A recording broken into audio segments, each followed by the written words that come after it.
Hey guys, it's really good to be here with you today. I'm going to try to answer this question, and feel free to fill in the gaps and the spaces where I don't quite know the answer. This person has asked me this question several different times, and I've never really satisfied in my answer. And so I just kind of wanted to open this question up for this person, to this resource, to this channel. There's so many insightful, wise beings that follow this work. So yeah, if we could all put our energy fields together, maybe we could really help this person. But I'll give my perspective, and so feel free to leave your perspectives down in the comments, and we'll see what comes, It goes, do you know anything about the feelings of constriction around the forehead, which seem to come after criticism? Do you know how to remove these ties and binds, as I would call them? So and this person goes on to say, no one seems to know. Was hoping you'd know what to do. No one seems to know. Yeah, it can be like that, where there's no answers, for a while. I'll give a basic spiritual teaching. The answer is in the sensation itself, first and foremost. So many times we're having sensations and we're trying to figure out how to get rid of them just as a way to avoid feeling the sensation. We're going into thought about the sensation. And the deepest insight is always through being with the sensation directly. That's when you could say the voice of presence speaks. So, and a lot of this is training. A lot of this is the divine is bringing us sensations that take us out of the enlightened state. It's like it's easy to be kind of enlightened and to feel one with life and to be allowing and surrendered when when everything's feeling kind of nice and there's no blockage up, there's no constriction, there's no pain, etc. There's no fear, and so we might get free with a lot of feelings. Like we might get really free with the sensation of terror and rage and grief. Maybe shame is one that we're starting to get free in. And then God will bring us some really difficult sensation, forehead constriction, maybe some heartbreak, maybe some nausea in the stomach, some like deep tear in the belly. And I want to make the point now, like we might be feeling something up here, but all the chakra centers are connected, and I'll get back to that more in a minute. But yeah, so this is the path. Is we're always being brought the next sensation that wants to be liberated, the next layer of pain that's ready to alchemize into light. And so, and this is also for, I know in my own experience, I've been actually going through some forehead constriction stuff, pain myself recently, and it's been continually taking me into the thought space, into why is this here? Why has this happened? How do I get rid of this? These kinds of narratives that are produced in reaction to sensations that the separate self doesn't like to be with. So that's why I wanted to make this video today, because I'm in it in my own way. And this has been a familiar one for me too. This dog is going bananas. Her mom has been gone today. And so when you're an empath, even like, you can feel like an animal's anxiety. You want to come over here, Lily? You want to come over here? Come here. Come here. She's like, no, I want my mom. So yeah, she's going back into the sun to look out the window to wait for her mom to come home. Trying to do all I can for her. Yeah, so, constantly the divine is going to, oh, come here. Come on. Just come sit over here. Yeah. Come here. So this is the bug. Yeah. I'm stressed because my mom, she's usually home by now, and she's not home yet. So I'm hoping that if she just sits on my lap, she can calm down. I don't know. Dogs get very attached. Little dogs get very attached to their person, you know? And so when their person's gone, their little nervous systems don't know what to do. And we could bring that into this teaching. This could just be a part of your inner child coming up, wanting your love, wanting your validation, wanting to be held. This part of you is probably coming up and saying, hey, will you see me? Will you see me? Will you be with me? You know, will you hold me? Can I have your love today? Getting some chills saying that. And so maybe this dog's anxiety and her separation anxiety was a cue to start teaching about the inner child, and this inner child probably feels separation anxiety. This inner child might not have had someone that was safe to really wire into for nourishment, for safety, to be heard, to be seen. So yeah, this is the path where the divine's going to continually bring us feelings that maybe at first we resist, and bringing us feelings that we initially resist helps us deepen our own love, because the path is, you know, can you fall in love with what's here, no matter what's here, no matter what your inner child, if your inner child is gripping, screaming, crying, can you fall in love with him or her? You know, unconditional love falls in love with everything, including constriction, including pain and terror and all of this stuff. It falls in love with the screaming inner child. Unconditional love moves towards pain. It doesn't move away.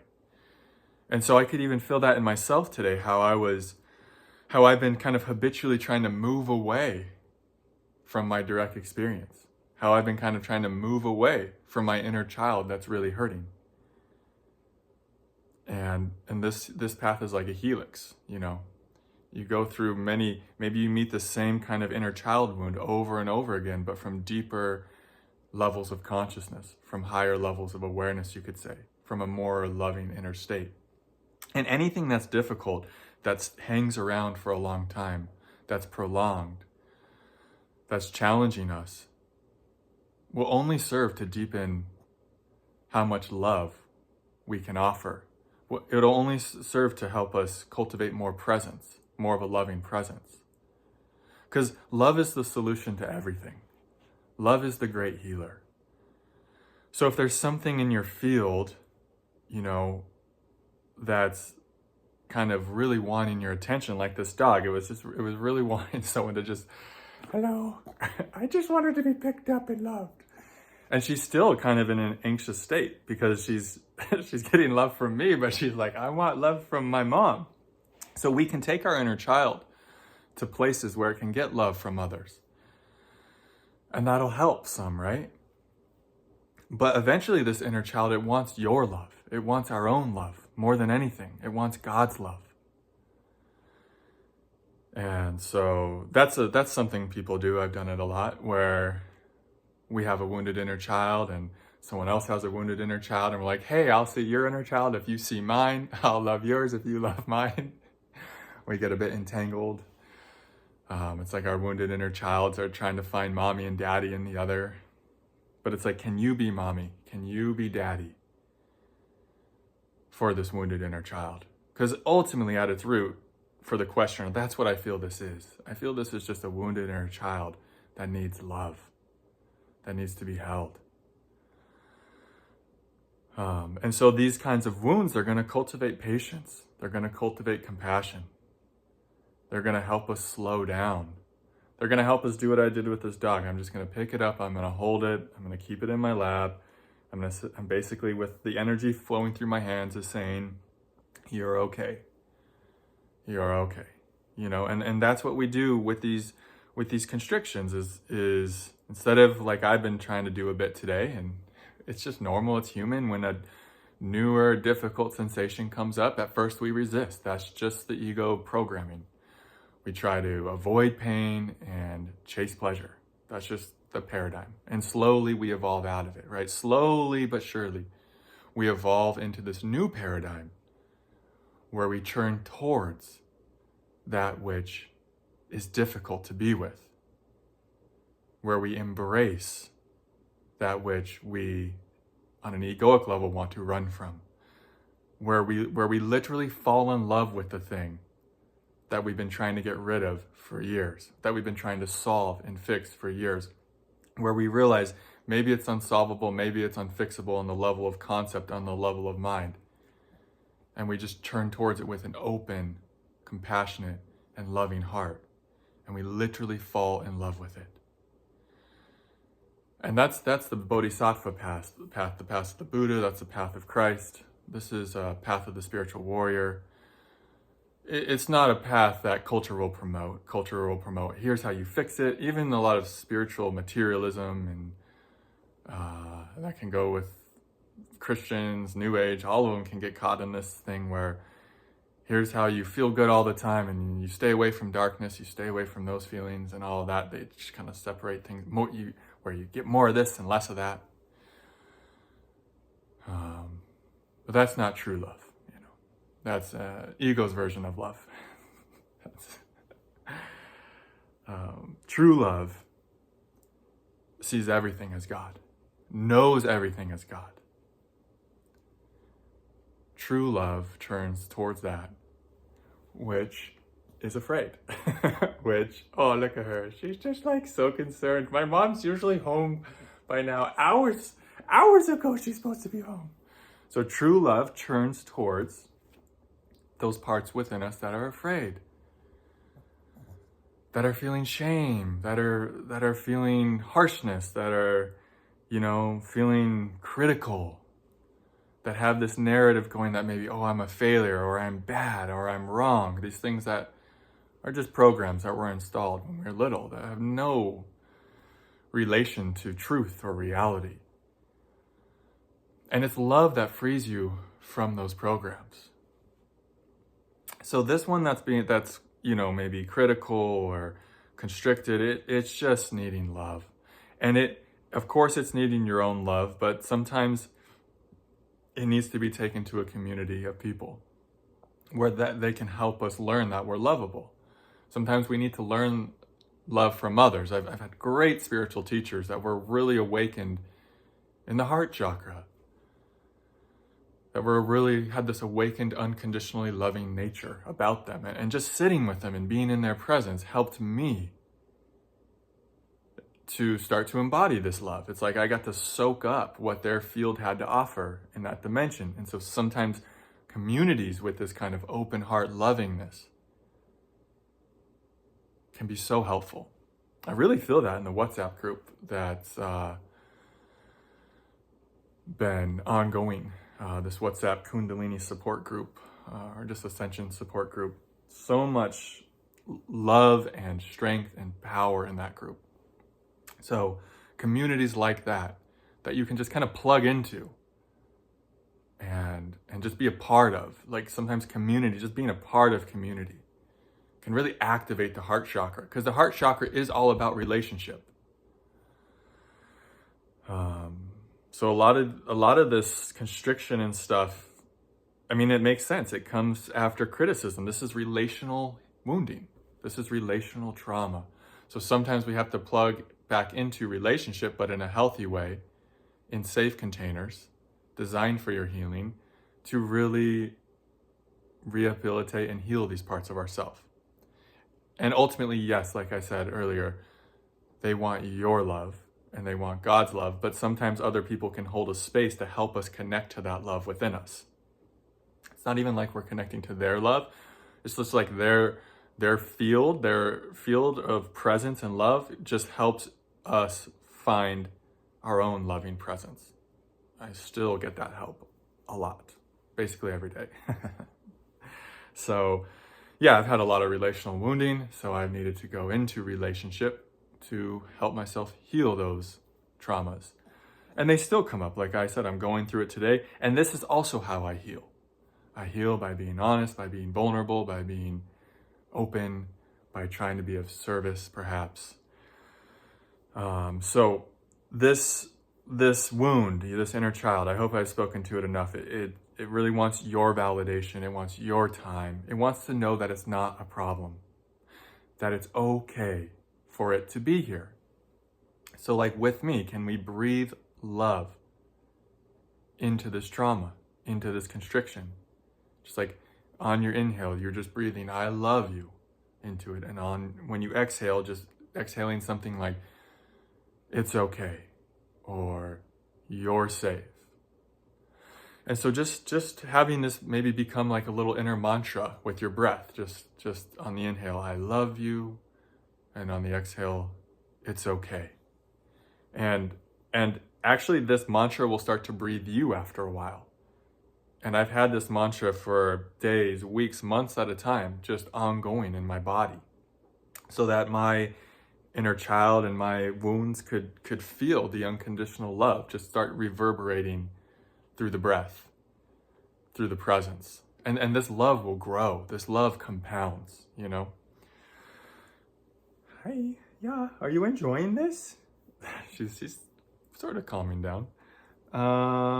So yeah, and this constriction that's up here, I did want to make the point, it's all connected. So feel for the heartbreak in the heart and the tear in the belly.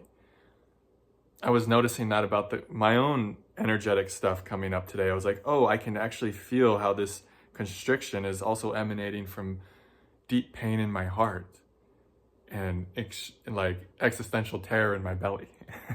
So it is all connected. And the more you connect directly with the sensation, the more you'll feel, the more it will you'll feel where it is, like it'll kind of like map out in your body where it is, and it will start to give you the information you need to know about it, like maybe where it originated from, what it's needing. But we have to be willing to be with it directly without knowing anything initially, without knowing a damn thing about it.